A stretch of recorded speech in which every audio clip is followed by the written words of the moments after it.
प्यारे सज्जनों, अच्छे दिन आएंगे या नहीं ये तो मुझे नहीं पता, पर जो लोग नियमित भजन अभ्यास करते हैं उनके बुरे दिन कभी नहीं आएंगे। प्यारे सज्जनों, अक्सर ये देखा जाता है जब हम किसी से मिलना चाहते हैं तो हम आम तौर पर मिलने का समय तय करते हैं, अपॉइंटमेंट फिक्स करते हैं। इसके अलावा जब कोई हमसे मिलना चाहता है तो वो हमारी उपलब्धता के बारे में हमसे अपॉइंटमेंट प्राप्त करता है। एक बार मीटिंग और समय तय होने के बाद हम आम तौर पर ये सुनिश्चित करते हैं कि हम निश्चित समय पर उससे जरूर मिलें। आप कल्पना कीजिए कि आपको किसी से मिलने के लिए अपॉइंटमेंट मिली हुई है और आप जब वहाँ जाते हैं तो वो वहाँ पर मिले ही नहीं, तो हमें कैसा महसूस होगा? हम बहुत बुरा महसूस करेंगे, हम उदास महसूस करेंगे। प्यारे सज्जनों, उसी तरह एक सत्संगी परिवार को उसके गुरु के कहे अनुसार भजन सिमरन करने की आदत थी। ऐसा लगता था कि मानो उन्होंने सदगुरु से अपॉइंटमेंट फिक्स कर रखी, चाहे कुछ भी हो जाए वो दोनों निर्धारित समय पर भजन सिमरन जरूर करते थे, क्योंकि वो समझते थे कि इस समय पर हमारी बाबा जी से अपॉइंटमेंट फिक्स है और बाबा जी हमारा इंतजार कर रहे होंगे। सदगुरु ने कभी किसी को निराश नहीं किया। इस पति और पत्नी को एक विशेष समय पर सुबह उठने और फिर भजन सिमरन में बैठने की आदत थी। आमतौर पर पति थोड़ी देर के लिए बैठता था और उठ जाता था, लेकिन पत्नी भजन सिमरन के लिए पूरा समय देती थी। वो लंबे समय तक बैठती थी।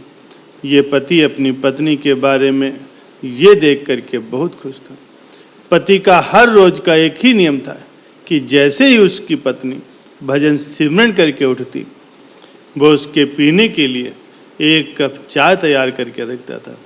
ऐसा बहुत दिनों और महीनों से चला रहा था।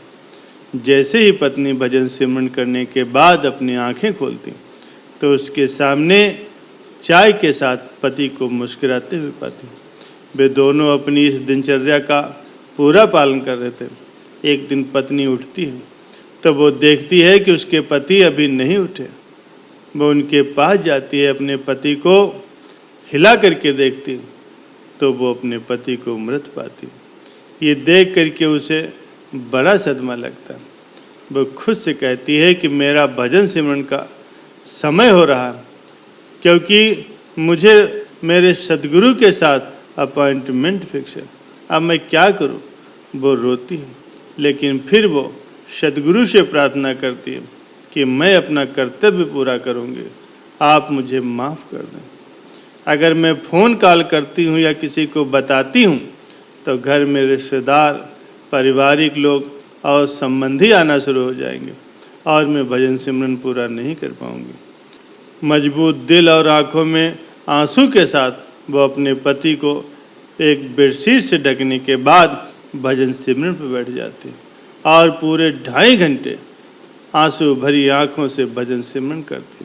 2.5 घंटे के बाद उसने सबको ये दुखद समाचार देने के लिए आंखें खोली। जैसे ही वो अपनी आंखें खोलती तो अपने सामने चाय के साथ अपने पति को मुस्कुराता हुआ पाती। प्यारे सज्जनों, जब हम कोई अपना कर्तव्य पूरा करते हैं तो सदगुरु भी हमें कभी निराश नहीं करते। वो भी अपने वचन को पूरा करते हैं कि मैं तुम्हारे साथ हूँ और कभी भी तुम्हें निराश नहीं होने दूंगा। ये हमें समझने और विश्वास करने की ज़रूरत है। हमें भी हर रोज़ बिना नांगा किए भजन सिमरन इस सोच के साथ करना चाहिए कि सदगुरु के साथ हमारी अपॉइंटमेंट फिक्स है। हम बैठे या न बैठे वो हमारा इंतज़ार जरूर करेंगे। प्यारे सज्जनों, जब हम भजन सिमरन लगातार करेंगे तो मन में और दिल में दया आएगी और हर एक जीव के अंदर से प्रभु की महक आने लगेगी। प्यारे सज्जनों, एक बौद्ध भिक्षु को कहा गया कि वो नए मंदिर के लिए, विशेषकर उसके द्वार के लिए एक विशेष ड्राइंग, एक विशेष डिजाइन तैयार करे। वो भिक्षु ड्राइंग तैयार करने में लग गया। उस भिक्षु का एक बहुत ही मेधावी, बहुत कुशल शिष्य था, जिसे उसने अपने पास रहने को कहा। शिष्य का काम था, गुरु जब ड्राइंग बना रहे हो तो वो सिर्फ उसे देखता रहे। अगर ड्राइंग उसे पसंद आ जाए तो उसे कहना ठीक है, अगर ना पसंद आए तो उसे कहना ठीक नहीं। और गुरु ने कहा, जब तुम कहोगे ठीक है तो ही मैं ड्राइंग को अधिकारियों के पास भेजूंगा, और जब तक तुम उसे ठीक नहीं कहते मैं उसकी जगह दूसरी ड्राइंग बनाऊंगा। इस प्रकार से सैकड़ों ड्राइंग बन गए। 3 महीने बीत गए और गुरु भी घबरा गया, लेकिन उसने वचन जो दे रखा था तो उससे उसका पालन करना था। शिष्य वहीं रहता, गुरु ड्राइंग बनाता और शिष्य कहता कि ठीक नहीं। गुरु फिर नई ड्राइंग बनाने लगता। एक दिन स्याही समाप्त होने को थी। गुरु ने शिष्य से बाहर जाकर के स्याही लाने को कहा। शिष्य बाहर गया। इस बीच गुरु शिष्य की उपस्थिति को भूल गया और सहज हो गया। उसकी उपस्थिति ही समस्या थी। उसके मन में सतत ये धारणा बनी रहती थी कि शिष्य उसे देख रहा है, उसकी कृति को वो जांच रहा, और गुरु को निरंतर ये ख्याल बना रहता कि शिष्य को उसकी रचना जचेगी या नहीं, और कहीं उसे फिर से नई रचना में न लगना पड़े।